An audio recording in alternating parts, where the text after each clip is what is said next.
और morning prime में अब एक अंतर्राष्ट्रीय खबर, बड़ी खबर लेबनान से है। इजराइल की सेना आईडीएफ ने जबरदस्त हमला बोल दिया। इजराइल की सेना ने बताया कि वो हिजबुल्लाह के ठिकानों पर हमला कर रही है। वहां से जो तस्वीरें सामने आई हैं उनमें भी वहां जबरदस्त धमाके होते नजर आए। ये धमाके इतने ज्यादा खतरनाक थे कि काफी दूर से इनका धुआं उठता दिखाई दिया। उधर लेबनान की मीडिया ने भी इन धमाकों की पुष्टि कर दी है। तस्वीरों में आप देख रहे हैं हिजबुल्लाह को बड़ा नुकसान हुआ है। लेबनान पर इजराइल का ये अटैक है। हर तरफ धुएं का गुबार उठता हुआ नजर आ रहा है। वाखा वैली है लेबनान की, जहां पर ये धमाके हुए हैं। तो आईडीएफ का ये फाइनल वार है और आप देख सकते हैं वाखा वैली की तस्वीरें लेबनान की, किस तरह से इजराइल ने ये जबरदस्त अटैक किया है और हिजबुल्लाह को इससे बड़ा नुकसान की खबर है।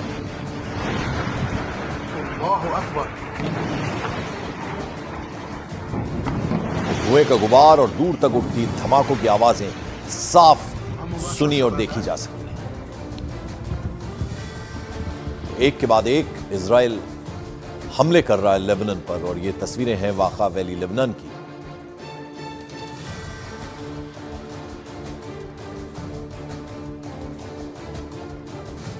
और इस बीच इजराइल और लेबनान के बीच जंग का मोर्चा अब ऐसे मोड़ पर पहुंच गया है जहां से किसी भी वक्त तीसरे विश्व युद्ध का गुबार फूट सकता है, क्योंकि इजराइल पर हिजबुल्लाह के रॉकेट हमलों के बाद अब बेंजामिन नेतन्याहू ने डायरेक्ट वार्निंग जारी कर दी।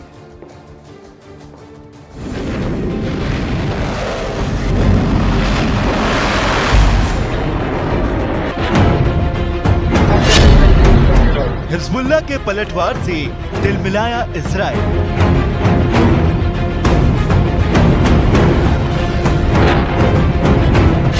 नेतन्याहू की हिजबुल्लाह को सीधी धमकी।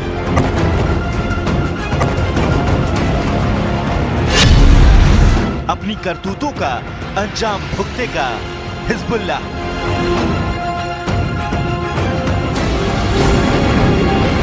इजराइल और लेबनान के बीच तनाव की लहर अब इस कदर भयानक रूप ले चुकी है, शहर के शहर इस बारूद की लहर में समा सकते हैं।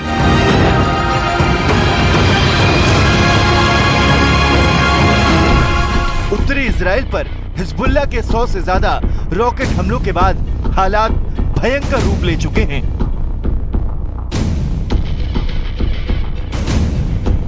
इजराइल के उत्तरी इलाके में हुए इन रॉकेट हमलों में सैन्य हवाई अड्डों को टारगेट किया गया। हाइफा शहर में हुआ यह हमला इतना भयानक था कि इस हमले में इजराइल की कई इमारतें ध्वस्त हो गई और कई कारों में आग लग गई।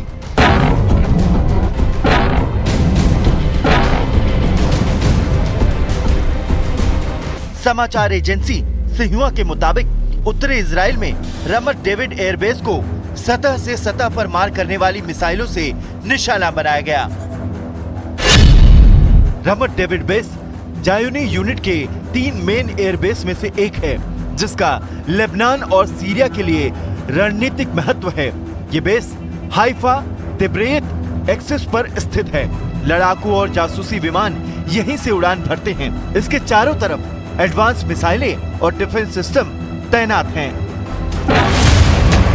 हिजबुल्लाह के इन हमलों ने इजराइल के राष्ट्रपति बेंजामिन नेतन्याहू के गुस्से को 7वें आसमान पर ला दिया है और अब इजराइल की तरफ से हिजबुल्लाह को दी गई धमकी तीसरे विश्व युद्ध का दरवाजा खोल सकती है, क्योंकि बेंजामिन नेतन्याहू ने हिजबुल्लाह को उन हमलों की याद दिलाने की कोशिश की है जिन हमलों ने महज कुछ मिनटों के भीतर लेबनान में हिजबुल्लाह के ठिकानों को तहस नहस कर दिया था।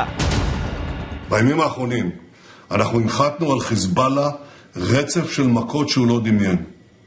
ואם חיזבאללה לא הבין את המסר, אני מבטיח לכם, הוא יבין את המסר. אנחנו נחושים להחזיר את תושבינו בצפון. बेंजामिन नेतन्याहू ने अपने मैसेज में साफ कर दिया है कि अगर हिजबुल्लाह पुराने हमलों से सबक नहीं लेता तो उसे इजराइल पर हमलों की इतनी भारी कीमत चुकानी होगी कि लेबनान से हिजबुल्लाह के अस्तित्व को खत्म कर दिया जाएगा। उसका ट्रेलर इस वीडियो में देखा जा सकता है।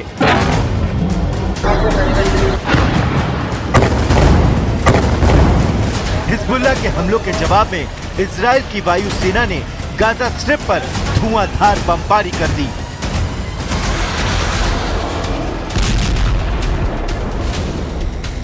इजराइल की तरफ से कहा गया कि हिजबुल्लाह के सहयोगी हमास को टारगेट करने के लिए ये हमला किया गया है।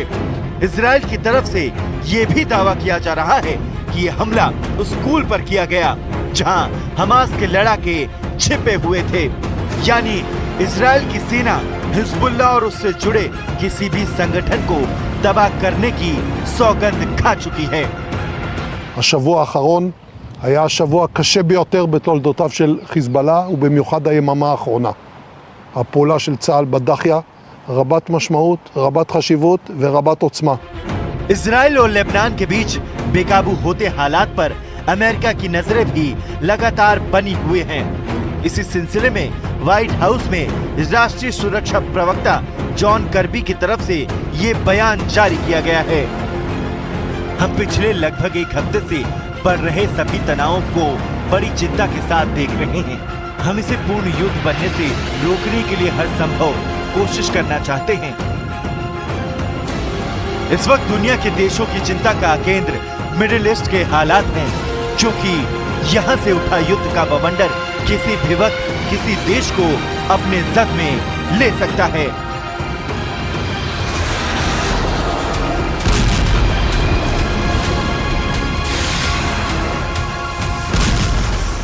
और इधर उत्तर प्रदेश की